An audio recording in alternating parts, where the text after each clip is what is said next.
Pro Football Playbook, presented by the Pigskin Podcast Network. Your source for team news, draft needs, player profiles and rankings, full Senior Bowl, Combine, and NFL draft coverage. News, analysis, discussion. It's in the playbook. Now, here is your host, sports journalist Bill Alvstad, and featured analyst Keith Myers.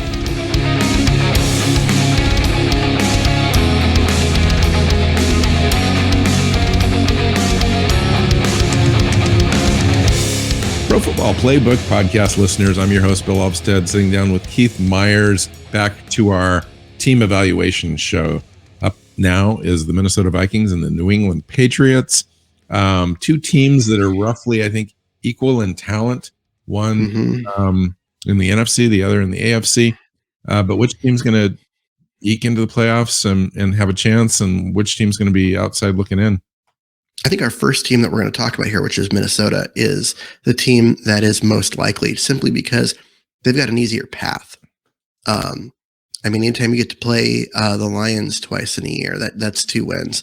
And then you also are in a conference that just doesn't have the elite teams that the AFC has right now.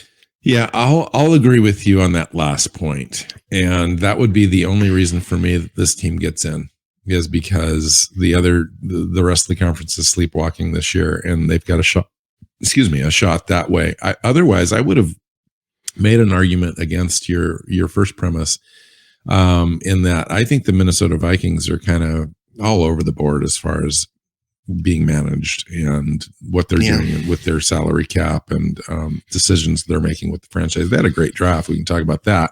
But I think the New England Patriots are an up-and-coming ascending team, just kind of biding time, waiting for their talent to kind of rise up a little bit and give their quarterback the best chance, Mac Jones, to find success. But they have an uphill battle in that loaded AFC conference, and I think that might make the difference. But Minnesota Vikings, to me, are the lesser roster of the two, actually.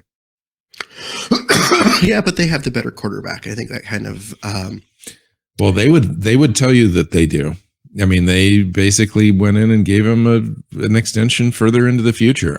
And to me, it's tough because Kirk Cousins, and we talked about this. Kirk Cousins is kind of like the redheaded stepchild.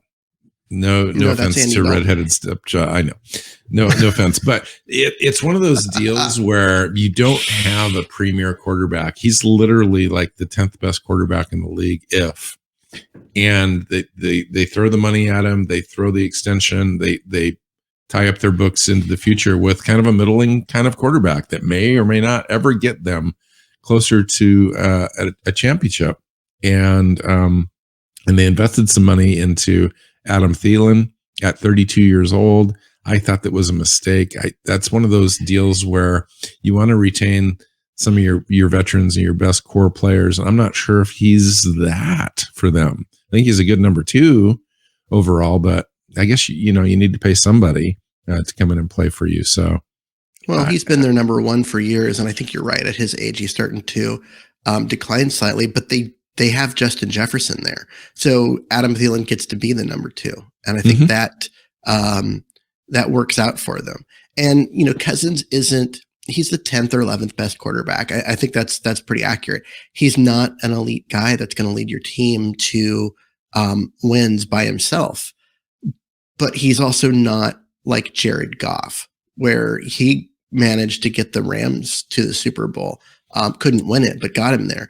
He's significantly better than that. I think if you would have put Cousins on the Rams, those Rams rosters, or even instead of like Jimmy Garoppolo in San Francisco, I think he puts those teams over the top. He does. But they've never been able to surround him with a full, complete roster here. They've always been on the periphery. They've always been that 8 to 11 win team, but never elite enough to get past, the second round of the playoffs. And I think they're in that same spot now, where I think they get in because they're a good team, good enough to get in the NFC. But what do they do once they get there? Can they compete with the Rams and Tampa, Green Bay, that group? I don't know. What do you think of them moving on from Mike Zimmer and going with Kevin O'Connell? And Ed Donatell's defensive coordinator, which I thought was a good signing. But that was a huge signing, and that's great for them. Zim was a guy that was well respected, did, kind of old school in terms of the way that he did stuff, but it did feel like he had taken this team as far as they could. And so they needed a new voice, a new way of looking at things. And I'm not against, that particular move. Besides, Zim's going to land on his feet and get another gig here, probably in a year, because he's a good coach. But overall, I don't know. I'm more concerned about, like you were saying, how they handle their salary cap and more of the front office stuff and the coaching stuff. Well, Rick Spielman, they moved on from Rick Spielman as the general manager, and he kind of, paid Rolls-Royce prices for Honda talent.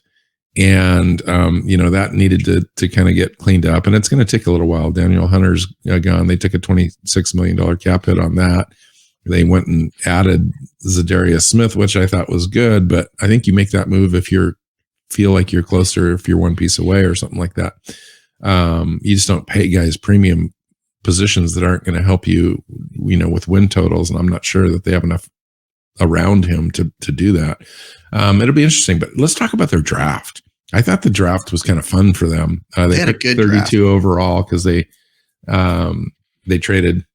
Yep, they traded with Detroit. Let Detroit come up and get an injured wide receiver. Fell all the way back to 32, and then ended up with 4 picks in the top 66. Yeah, after doing that, and I like all of them. Yeah, and Lewis Sign, the first one is, safety out of Georgia, is free safety. I really lots of speed. He's a nice player. He's going to be a staple on the back end of that defense for a long time. And then they go and they get Andrew Booth, cornerback, who is a guy that I think would have gone significantly higher than 42 if his arms had been a little longer, because he's really sticky in coverage. And add in Brian Asamoah at 66, a linebacker who is I like that another guy that I think they got themselves 3 starters on defense, which is part of when you're like, I don't know if their defense is good enough. Well, when you add that much talent to it in one draft, I think you're going to see an improvement. And I think the Caleb Evans pick, I'll just add to that pile just a little bit. And this is a kid that's undervalued to me. He's got a learning curve a little bit. Big athletic corner, which is something their defense has not had for a while. So that's an intriguing add to me. Now he's going to sit behind Patrick Peterson, but Patrick Peterson's getting up there where he's not as effective as he used to be. Let's just put it that way. And so this kid's got a year to learn behind one of the best in the business as far as just being a pro. And so I think that's going to be a nice value for them as time goes on. Well, yeah, and we didn't mention Ed Ingram, who's a guard, because I was trying to get the defensive players in there. But Ed Ingram, that's not a sexy pick because it's a guy that plays guard, but anytime you can improve your offensive line, where you make your running game better and you give your quarterback that extra time, it helps your entire offense. And Ingram's a guy that is going to come in and start on day one. Yeah, I mean, he definitely could. Now, Jesse Davis is sitting over there at right guard. He's going to have to push him out of the way. But it's definitely something that's going to be a competitive battle, something to watch in training camp for sure. Overall, how did you think they did in their off season? And are they sitting any better than they were last year, or are they just sitting better because of the conference? No, I think they're sitting a little better. I like their offensive line. They've got some stuff going on. Getting a guy like Zadarius Smith to come in and get after the quarterback always helps. And Sign makes their defense better. On the Jordan back end, Hicks, they signed Jordan Hicks to a free agent contract out of Arizona. I thought Jordan Hicks was one of the most undervalued Yeah. linebackers in the NFC West and just a tackling machine. And I think he comes in there and really helps them solidify that inside linebacker position. Yeah, and then and then Eric Kendricks is gonna have to battle Brian Asamoah to stay on the field, and so they've got depth, they've got some talent. I don't think they have the elite talent that you're going to see on, teams like the Rams. There's no Aaron Donald anywhere else in the league except for there, but Patrick Peterson isn't the guy he used to be, so. Some of that super high end talent just isn't there, but they're good kind of across the board. They're not great anywhere, but they're good. I think they're kind of everywhere. They're kind of stuck to me in that place where teams hate to be stuck. And I'm talking about teams, in between 7 and 9 wins. And I think they're right there. I think they're going to be like the 6th or 7th seed out of a weak conference. That's the way I see this roster. If you go to the NFC, in general, you're going to go up against the Dallas Cowboys and the Philadelphia Eagles out of the East. In the North, it's going to be the Green Bay Packers, and the Minnesota Vikings. In the South, you're going to look at New Orleans, maybe if Winston has a great year, Tampa Bay. So there's 5 teams right there. And then the Cardinals, 49ers, and Rams. So there's 8 teams, including the Vikings. So I think that they're out of those teams mentioned. I still think that they're the 6th or 7th seed, maybe, and quite possibly could finish 8th and just out of contention. Yeah, I mean, a lot of it's going to come down to, how it's like injury luck and some of those kind of things. But I think they've got enough going on this roster to, they're going to be the second best team in their division. And that's means they're going to get some wins, and they get to play the Lions twice. So the Lions are up and coming. I can see the Lions taking one of those games, but we can talk about that. I have a question for you. So last show that you said that you were kind of interested to hear my take on the Miami Dolphin roster because I've been propping them up for a while. I'm interested to hear what your take is on the New England Patriots, and what Bill Belichick's trying to do there, and surrounding the quarterback with a competent roster, and if they've come close or it seems like they were on a depth building mission this offseason. I just kind of want to hear what your take is. They definitely needed depth building, and because they didn't really have a lot last year. I think people are overestimating New England's the quality of their roster because they made the playoffs last year. Granted, they got absolutely blown out and trashed in the playoffs, but part of the reason why is I don't think they were a playoff roster. They got in because they played over and over again. They played the worst teams, and they got to play a bunch of really bad teams, which helped elevate them into the playoffs prematurely. And now you're going to look at them and you're going to be like, okay, well, where do the wins come from? Where do the points come from? How good is this defense? And they've got some pieces, but I think that this roster is not ready to be up there with the other playoff teams, especially, yeah. I just think that when you're sitting behind Buffalo, I think Buffalo is going to be the class, but they did go up and sneak a game out of there. Mac Jones kind of, I think, surprised some people. Maybe not everyone with his play, but he's just a competent player. He's never going to be superstar guy, but he can certainly run an offense like a point guard and get the ball where he needs to get the ball and run a team without creating a lot of turnovers himself, making mistakes. And that's perfect for Bill Belichick. Let the rest of the roster kind of help him out. And I agree. They added some good depth this year, but they don't have a lot of top end talent. So there's certain teams, let's just say the Los Angeles Rams have a lot of top end talent, but not a lot of depth. This team seems to have a lot of depth, but not a lot of top end talent. Now the question is, can some of those pieces that they've acquired, some young players, develop into the next level. And, there's no better coach really in the NFL to be able to do that. There's not. Bill Belichick. There's not. He's the best coach in the game. And so to me, it all starts with Mac Jones. Are you sold on him? And people are going to look at, well, he was, the team was 10-7 with him. And again, look who they played. The 67% completion percentage is great for a rookie. But he was only 22 touchdowns to 13 interceptions. That's not great. No.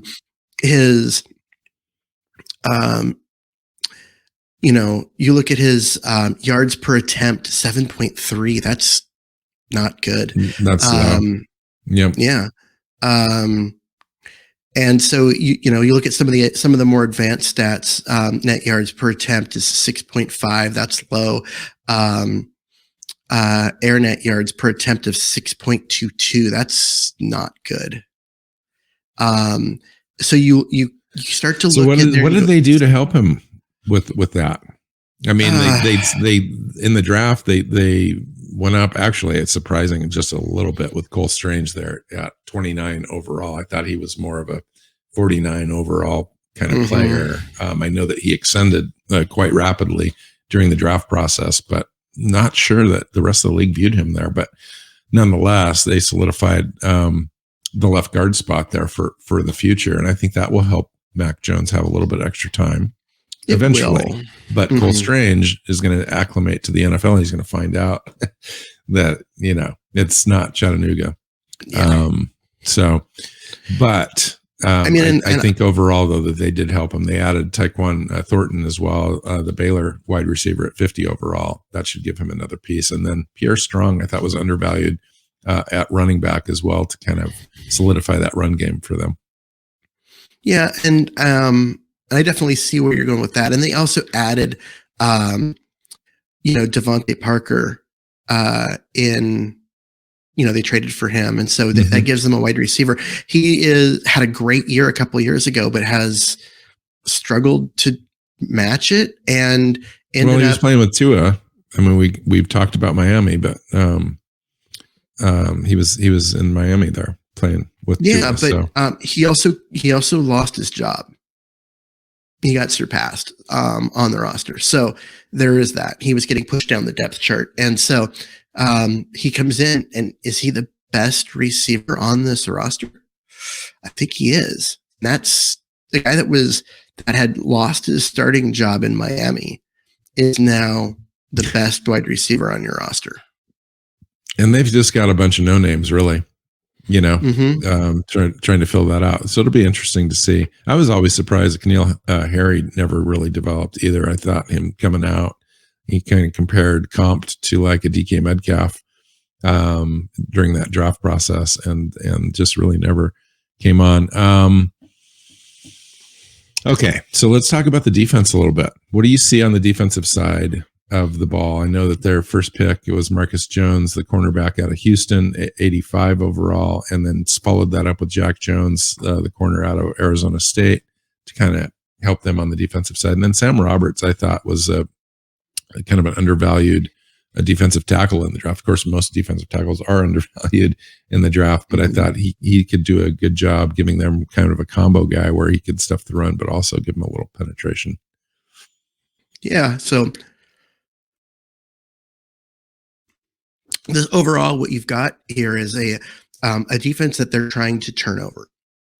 When Brady left and they started this rebuild, they held on to some aging defensive players, and now they're working to replace them. They've got Matthew Judon, who's going to be a great pass rusher for them. Lawrence Guy can do some stuff for them as well, but they're still working on building the rest of the roster. I mean, they've McCourty at free safety is there. Malcolm Butler came back. That's a good thing or not, we'll see. I agree. Jalen Mills that's the good addition there. I just think overall there are some holes on this defensive side that need filling before this team is ready to go be, championship contenders. Now, if anyone's going to be able to make it work on a defense with holes, it's going to be Belichick, because that's what he does. And Matt Patricia's back there as well. Yeah, that helps. That helps a lot. And then we also need to know what their offense is going to look like, because, for the past, decade, they've had the same offensive coordinator, and now he's in Vegas. He's with the Raiders. So what's their offense going to look like? How's that going to work? Are they going to be able to get more out of guys like Harry and Myers and, Kendrick Bourne? And are they going to be able to get more out of the receivers with a different set of eyes looking at it? So where do you see them finishing then?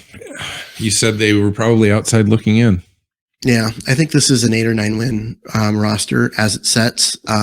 In part, I'm not sold on Mac Jones. I think that he is a guy that since he had Andy Dalton his first year, they looked at him and they were like, yeah, we can build a team around this guy. This guy's going to be, that next thing. And then he never developed into that. And Mac Jones has that look to him. To me, he looks like a guy who is never going to be an elite player and is going to be good enough to keep you out of position to draft a quarterback, but not good enough to take to a title. And they did pick up Western Kentucky quarterback Bailey Zappi, Bailey Zappi, number 137 overall. In a week, that was an interesting pick. Quarterback, yeah. Mm-hmm. Yeah, it was interesting. I just think that they did that for a legitimate backup, possibly one of those Bill Belichick moves where they turn a quarterback prospect into an asset later on. Mm-hmm. Yeah, I agree with you. I mean, Mac Jones, I think he's undervalued a little bit. I do think that he needs another season of seasoning. I think he just got thrown out there. I think he did exceptionally well with those parameters, just being kind of thrown out there, not having a great supporting cast, and then went and got 10 wins. I mean, what more could you ask out of a rookie quarterback than to guide your team to that? But we'll see. To actually look good doing it, because statistically, that 10 wins is the one thing that you look at as, okay, that's the thing that you could hang your hat on. And 68% percentage is not yeah, but when your yards per attempt is only 7.3, right? But that's what he was asked to do. He wasn't asked to throw the ball down the field, and quite frankly, he's probably not that good at it. Let's just be honest. He doesn't have the greatest arm strength in the world, but that guy that's going to be able to kind of get your team down the field in 10 or 12 plays and convert without making mistakes is what he's being asked to do. Now, he probably had a few more interceptions than Bill Belichick wants him to have versus the amount of touchdowns, but I expect that that ratio will change a little bit in his favor this year. We'll see. It's a very competitive conference. I'm with you. There's 10 or 11 teams competing for 7 spots, and I think they are on the bubble. They're a team. Yeah, there's 10 or 11 teams competing for 7 spots, and New England is not part of that group. They're number 13. No. Now this is where we disagree. Yeah, I think New England is part of that discussion. But again, when we're talking about the 10th or 11th best team in a conference, that's not a list that you want to be a part of. You want to be in the top 4. But nonetheless, I think that they're there in that conversation. I don't think they're the 13th best team in the conference, but it's a loaded conference. There's no question. I mean, you could be right. I could be proven wrong. No problem. I don't have any problem with that. But I think that they're a little higher on that list to me. All right. Anything else? I can name you teams that I think are better, and you're gonna be. Let's end the show. Let's end the show with that. So go ahead. So you got the 2 in the South, right? Indian and Tennessee. You've got all 4 in the North, assuming that Deshaun Watson plays, right? You've got no. Okay, I don't think Pittsburgh Steelers is better than New England Patriots, but that's just me. Okay, well, I'll give you 3 then.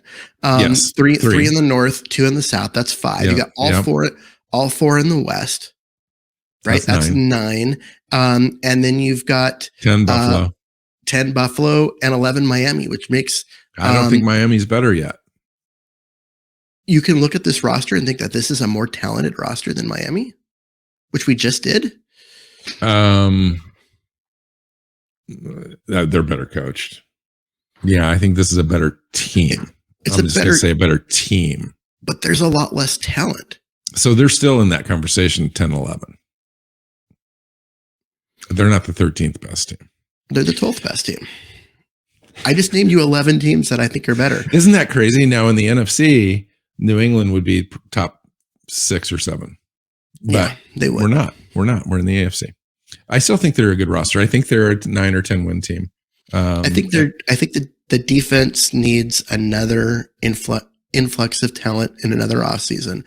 And the offense, they need a pass rusher.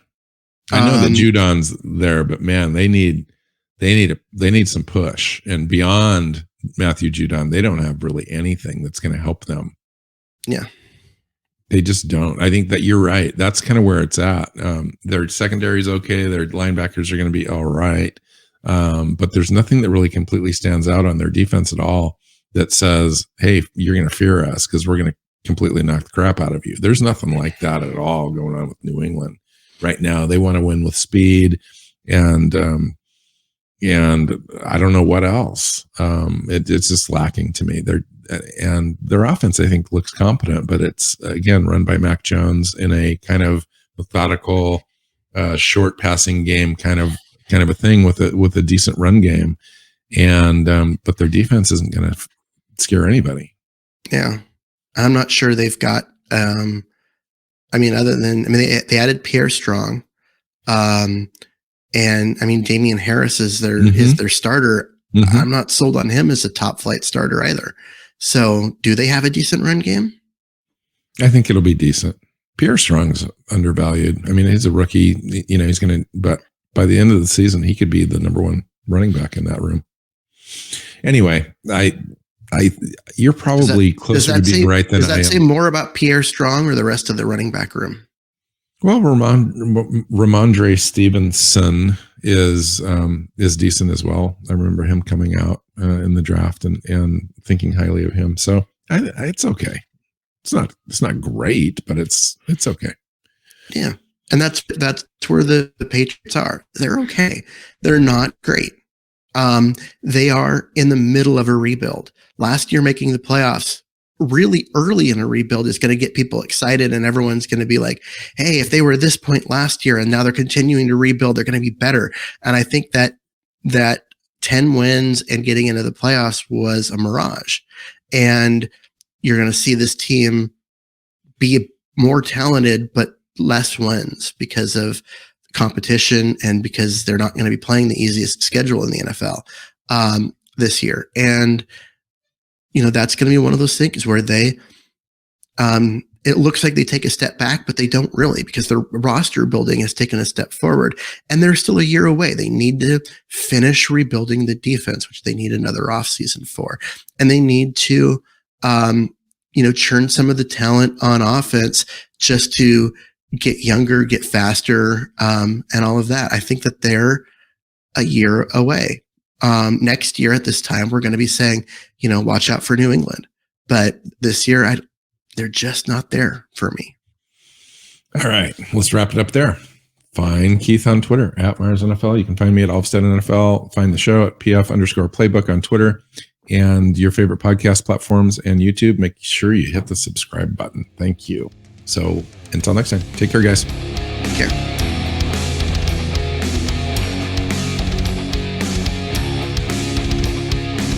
Thanks for listening to the Pro Football Playbook Podcast. Follow Keith at Myers NFL. Bill is at Alvstad NFL. The show is at PF_Playbook. Listen and subscribe on your favorite podcast app or YouTube and at our website, profootballplaybook.co.